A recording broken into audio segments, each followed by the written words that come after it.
when you first posted the trailer, I think a lot of people assumed you would be voicing the squirrel. Yeah, a lot of people, by the way. We're very surprised to see you playing a dad. How does it feel to be maybe moving into a dad phase of your career? By the way, it was definitely a thing where I was like, am I ready to play a dad? Like, am I about to grow a beard and put gray in it now? But it was like the script is so fun and so good. I was like, if I'm ever going to do it, and I love Disney so much, I was like, how often do you get to be asked to be a lead in a Disney movie? So went for it, grew a beard, put a little gray in it, and it was a blast. It was a blast because Matilda's incredible and so talented and So cute. how fun. Oh my God, she's incredible. So we had a great time. I think the fans also enjoyed seeing the beard as well. I know, it makes me not look like I'm 12. It's the only thing I can do to not look like Beaker from Bunsen and Beaker and the Muppets. You do look much younger now. Yeah, I know. We're filming something now. I got to shave every day.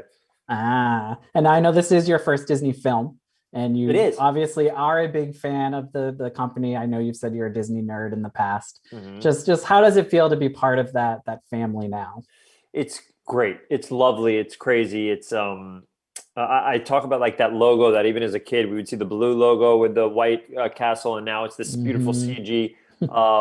Looking at that, like at the start of a movie that I'm in, I remember when they showed me the screener to watch the film for the first time.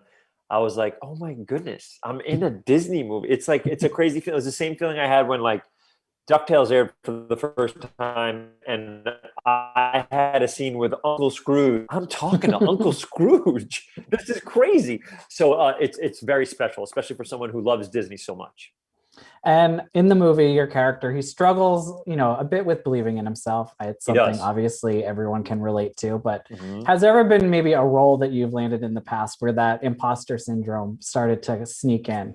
Oh wow! You know what? It's so funny. Just because of the nature of doing improv comedy, especially at the beginning of my career, you'd have a couple good shows in a row, and then one would just be like, "What's happening? Nobody's laughing. This is terrible. Am I terrible? I'm terrible. I'm terrible. Get off the stage." So there's always that thing, and I feel like for me, sometimes I'll go into a big like we played Carnegie Hall. We did this is a poster from it. We played Middle and Schwartz played Carnegie Hall, and what I need is that first laugh. Once I get that first laugh, and I see that we're going to be okay, and the crowd feels comfortable, and we feel comfortable. I feel good. So when I'm filming things, I have that same type of thing. Like you have your first day or first couple of days, and you're like, oh, this is going to be fine. This is going to be great. But there's always going to be nerves before you go in. It's like the first day of school. You're meeting Yeah. all new people to act with, all new people to be crew with, because I love the crew. I feel like my family is more, crew than an actor. So it's like I love hanging out with the crew and stuff like that. So there's always that feeling of like, oh, I hope this is good. You know what I mean? And for you, how is it acting opposite a CGI squirrel, especially when there are some emotional scenes as well? Yeah. By the way, think about Matilda cries, Right? and like on a dime, and anytime she wants, she is a powerhouse. It took me years to be able to do that on camera. And she's like, 3 years old, and she's like, "You want this? Take me crying out of my left eye? You got it, kid."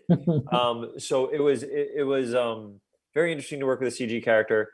I have a lot more respect for James Marsden from doing Sonic. Being on the flip side now. Yeah, exactly. And it was pretty remarkable and pretty great. The idea that we're like, now look left, now look right, now look down. And then you look at the movie and the squirrel is doing like flips and it looks perfect. So it's a testament to Lena and it's a testament to the CG team that brought it all to life. And they did an incredible job. And now I know you also have a part in Marvel's MODOK coming out on Hulu. I do. Just what's it like entering the Marvel world too? Oh man, let me in that world. Brian, let me in that world. Right now I'm playing the son of MODOK that was genetically engineered in a lab. This is my first role as someone who loves Judaism. And his mom and dad, even though he wasn't from them, he was created in a lab. His mom is MODOK, and I'm sorry, his dad is MODOK, and his mom is I forget what the character name is, but it's Melissa. Oh no, not Melissa. Who I think it's Melissa Fumero who plays her, right? Is that the daughter?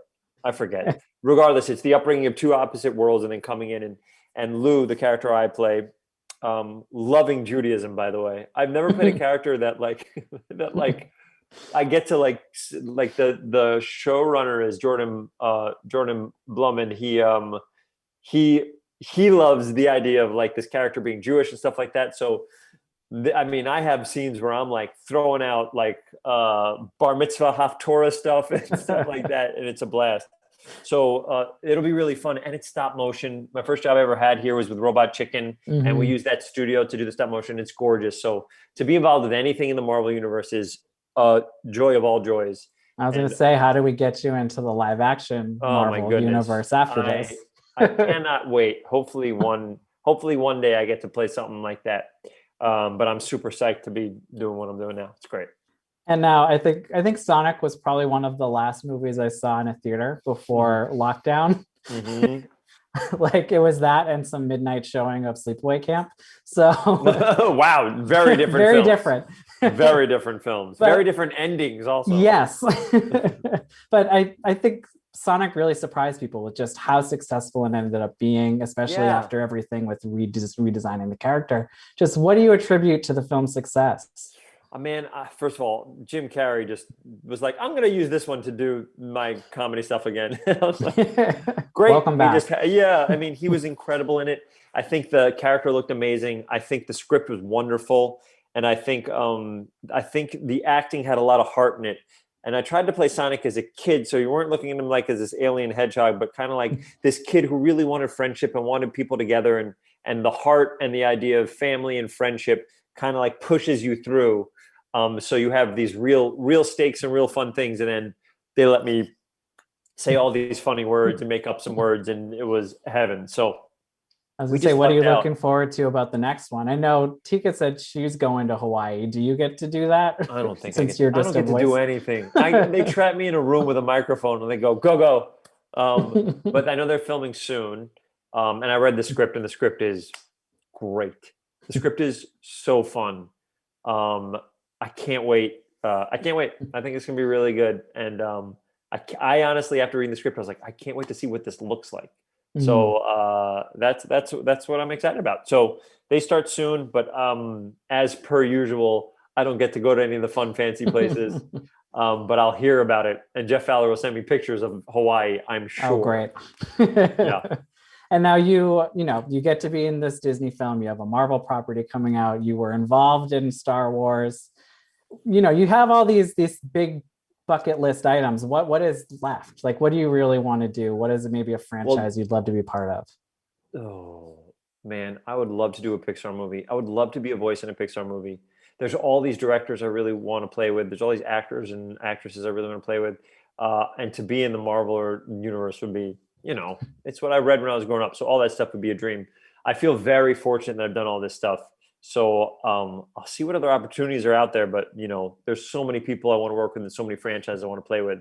So I hope that I grab them. But man, being in a Pixar movie would be a pretty crazy one to knock off because I've watched every single one of those films and been inspired by all of them. And to be in that superhero world would be really fun. This is a fun first step. This and MODOK is a great first step. I was going to say, you're definitely working with all the right people to make those other things happen, which is exciting. I'm doing a show with Lord and Miller right now called The After Party. And I really wanted to work with those guys because they're just so funny and so kind. So that'll be great. That'll come out sometime this year. And that was one of my things. I'm like, I really want to work with these guys. And then had the opportunity to, and it was great. Awesome. Well, thank you so much. Congrats on everything. Of course. Good luck Thanks, and stay safe. Have a good one. Thank you, Brian.